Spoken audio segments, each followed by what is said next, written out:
नमस्कार, आप देख रहे हैं रिपब्लिक भारत। खबरों का महा सुपरफास्ट 200 लेकर आपके साथ मैं हूं श्वेता त्रिपाठी और मैं हूं आपके साथ निधि वासंदानी। महा सुपरफास्ट 200 खबरों का आगाज करें, लेकिन उससे पहले आपका विचार। सबसे पहले रिपब्लिक भारत पर हम आपके हर मुद्दे की आवाज उठाते हैं, तो आप भी अपनी आवाज उठाइए, रखें अपने विचार कू ऐप पर। आज का सवाल आपको बता दें, सेल्फ टेस्टिंग किट आने से क्या कोरोना से निपटने में मदद मिलेगी? ये आज का सवाल है। अभी जाइए, रखिए अपने विचार कू ऐप पर।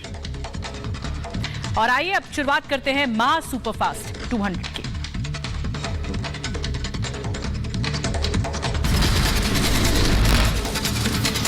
कोरोना के खिलाफ अभियान में प्रधानमंत्री मोदी ने 10 राज्यों के मुख्यमंत्री और 54 जिला अधिकारियों के साथ बैठक की। प्रधानमंत्री ने कहा, कोरोना धूर्त और बेरुपया केस कम हुए, चुनौती नहीं। पूरी संवेदनशीलता के साथ लोगों की समस्याओं का समाधान करने के लिए आपकी यही भावना काम आ रही है। प्रधानमंत्री मोदी ने कहा, अब बच्चों और युवाओं को लेकर ज्यादा चिंता जताई जा रही है। आगे के लिए हमें और तैयार रहना होगा। मास्क, 2 गज की दूरी और हाथ धोते रहना जरूरी। प्रधानमंत्री नरेंद्र मोदी ने सभी जिला अधिकारियों से कहा, सभी डीएम अपने क्षेत्रों को कोरोना मुक्त रखें। फील्ड पर काम करने से आसान रास्ते निकलते हैं, हमें गांव को कोरोना से मुक्त रखना है। देखेंगे तो ग्रामीण इलाकों में कोरोना से निपटने में मदद मिलेगी। और मैं भी लंबे अरसे तक आप ही की तरह कुछ न कुछ काम करते करते यहां पहुंचा हूं। प्रधानमंत्री मोदी ने कहा, कोरोना ने जिला अधिकारियों की जिम्मेदारी बढ़ाई है। गांव में ज्यादा ध्यान देने की जरूरत है। व्यवस्थाओं की निगरानी करें डीएम। संवेदनशीलता के साथ समस्याओं का समाधान हो। देखेंगे तो ग्रामीण इलाकों में कोरोना से निपटने में मदद मिलेगी। और मैं भी लंबे अरसे तक आप ही की तरह कुछ न कुछ काम करते करते यहां पहुंचा हूं।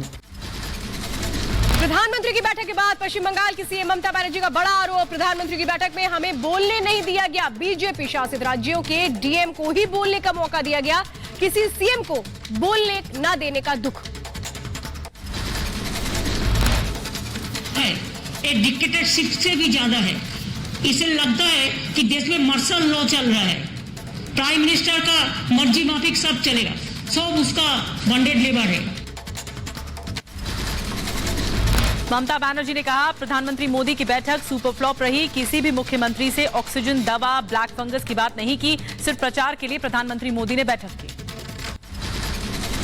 कि आज ने जो किया है एक डिक्टेटरशिप से भी ज्यादा है। इसे लगता है कि देश में मार्शल लॉ चल रहा है, प्राइम मिनिस्टर का मर्जी माफिक सब चलेगा, सब उसका बॉन्डेड लेबर है। ममता बनर्जी के प्रहार पर बीजेपी का पलटवार। कानून मंत्री रविशंकर प्रसाद ने कहा, प्रधानमंत्री की बैठक में ममता का आचरण अशोभनीय है। पूछा, ममता बताएं वो प्रधानमंत्री की कितनी मीटिंग्स में आई? ये एक मुख्यमंत्री के द्वारा प्रधानमंत्री के द्वारा बुलाई गई मीटिंग में इस तरह का अशोभनीय आचरण करना, ये बहुत ही दुर्भाग्यपूर्ण है। वैक्सीन को लेकर बंगाल की सीएम ममता बनर्जी ने प्रधानमंत्री मोदी को लिखी चिट्ठी। कर्मचारियों के लिए 20 लाख वैक्सीन देने की मांग की गई। कहा, केंद्र सरकार पर्याप्त मात्रा में टीका उपलब्ध कराए। ब्लैक फंगस को लेकर केंद्र सरकार गंभीर। केंद्रीय स्वास्थ्य सचिव ने सभी राज्यों को लिखी चिट्ठी। ब्लैक फंगस को नोटिफाइड डिजीज की श्रेणी में डालने को कहा। अब सभी मरीजों को जानकारी केंद्र से साझा करनी होगी। दिल्ली में ब्लैक फंगस ने बढ़ाई मुसीबत। एम्स में रोजाना 20 से ज्यादा नए केस आ रहे हैं सामने। गंगाराम अस्पताल में 48 मरीजों का चल रहा है इलाज। दिल्ली में 200 से ज्यादा ब्लैक फंगस मरीजों का इलाज जारी है। दिल्ली में ब्लैक फंगस के बढ़ते केस को लेकर के सरकार का बड़ा फैसला। 3 अस्पतालों में बनाए जाएंगे ब्लैक फंगस के इलाज के लिए डेडिकेटेड हॉस्पिटल्स। एलएनजेपी, जीटीबी और राजीव गांधी अस्पताल में ब्लैक फंगस का इलाज होगा। दिल्ली के मुख्यमंत्री अरविंद केजरीवाल का बयान। कहा, जरूरत पड़ने पर ब्लैक फंगस को महामारी घोषित कर सकते हैं। सभी जरूरी कदम उठाएंगे। डॉक्टर्स और अस्पताल स्टेरॉइड कम इस्तेमाल करें। ब्लैक फंगस बीमारी पर दिल्ली हाईकोर्ट फिक्रमंद। केंद्र से महामारी को गंभीरता से लेने और फौरी तौर पर दवा आयात करने की अपील की। कहा, इसकी लगातार बढ़ती रफ्तार से दहशत। महाराष्ट्र में कोरोना के बाद ब्लैक फंगस की मार है। अब तक 1500 लोग ब्लैक फंगस की चपेट में आ चुके हैं। अब तक 90 लोग जान भी गंवा चुके हैं। सीएम उद्धव ने एम्फोटेरिसिनिन बी इंजेक्शन की सप्लाई बढ़ाने की मांग की है। महाराष्ट्र के स्वास्थ्य मंत्री राजेश टोपे का प्रधानमंत्री मोदी से अपील, ज्यादा मात्रा में ब्लैक फंगस की दवा महाराष्ट्र को मुहैया करवाई जाए। महाराष्ट्र में ब्लैक फंगस महामारी से 90 लोगों की जान जा चुकी है। राजस्थान में कोरोना के बाद ब्लैक फंगस की मार है। 700 से ज्यादा ब्लैक फंगस के मामले आए सामने। सिर्फ एक अस्पताल में ब्लैक फंगस के 100 से ज्यादा मरीज भर्ती। पश्चिम बंगाल में कोरोना के साथ ब्लैक फंगस की दस्तक। मुख्यमंत्री ममता बनर्जी ने बताया राज्य में 4 ब्लैक फंगस के मामले आ चुके हैं सामने। ब्लैक फंगस से मरीजों का अस्पताल में इलाज जारी। वहीं बिहार में भी ब्लैक फंगस ने पसारे पैर। बिहार के स्वास्थ्य मंत्री मंगल पांडे ने बिहार में 50 मामलों की पुष्टि की है।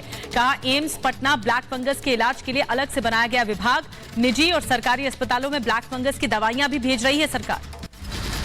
ब्लैक फंगस पर उत्तराखंड सरकार का फैसला। फंगल इन्फेक्शन मुख्य चिकित्सा अधिकारी कार्यालय से अस्पताल को दिए जाएंगे।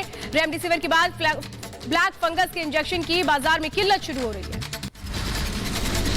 गुजरात के अहमदाबाद में लगातार बढ़ रहे हैं ब्लैक फंगस के मामले। सिविल अस्पताल में 481 मरीजों का चल रहा है इलाज। सीनियर डॉक्टर्स को 24 घंटे ड्यूटी पर मौजूद रहने के आदेश।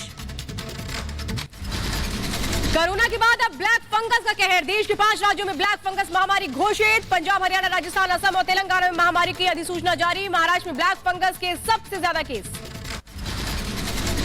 ब्लैक फंगस को लेकर एक्शन में शिवराज सरकार। केंद्रीय मंत्री मनसुख से फोन पर बातचीत के दौरान इंजेक्शन की आपूर्ति पर दिया जोर। केंद्र से हर संभव मदद का मिला भरोसा। रेमडेसिविर के बाद यूपी में फंगल इन्फेक्शन की कमी। पूरे जिले में फंगल इन्फेक्शन के मात्र 636 केस आए सामने। लखनऊ से 3000 इंजेक्शन की थी डिमांड। बाकी जिलों को भी ब्लैक फंगस से बचाव के लिए इंजेक्शन की जरूरत है। देश में कोरोना के कम होते आंकड़ों पर स्वास्थ्य मंत्रालय की प्रेस कॉन्फ्रेंस। लव अग्रवाल ने कहा कि पिछले 10 दिनों में एक्टिव केस में कमी आई है। रिकवरी रेट पहले के मुकाबले ज्यादा हुए हैं। 3 मई को जहां देश में एक्टिव केसेस 17.13% थे, वह घटते घटते अब 12.1% रह गए हैं।